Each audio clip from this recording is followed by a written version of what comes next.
My communities have changed over my life. I come from, as I said, a small town who is mostly white.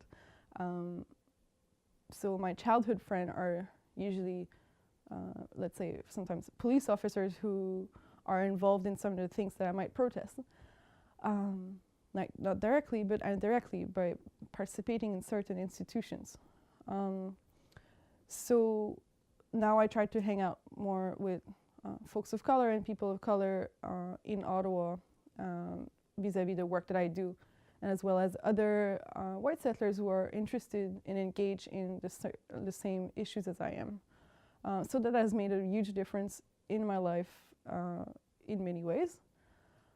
And what is interesting at Carleton University is that people who study these things are also the same people that you're going to see on the ground.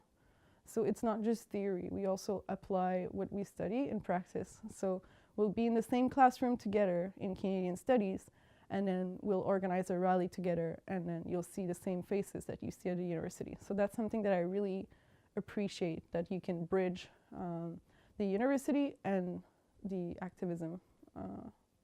That's something I appreciate from my community a lot.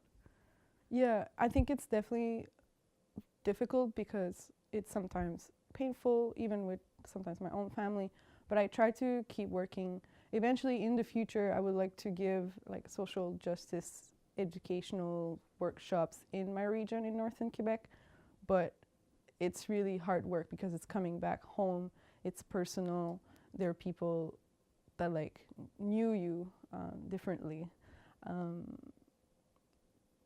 And there is a lot of white supremacist like belief, so it's hard to always be kind of confrontational, and so sometimes you have to decide without if you're gonna like burn bridges or sometimes work through those bridges. But it's certainly difficult because when white people are together, they can say certain things that they wouldn't say in front of people of color. And then you have a responsibility to kind of challenge that and do something about it. So I know that's my position, so I will try eventually to go back.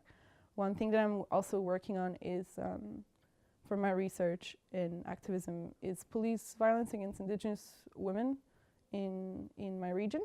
So that's one of the places where I'm going to start like doing this work, I guess. So there's a difference between like personal relationship with certain individuals and relationship with a whole community. It's important to not kind of essentialize a whole community and to think that they're going to have kind of the same opinion and all get along with you.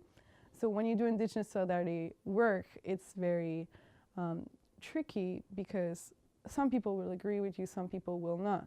So you have to make some choices at certain points without silencing everyone and where they're coming from and their own experience.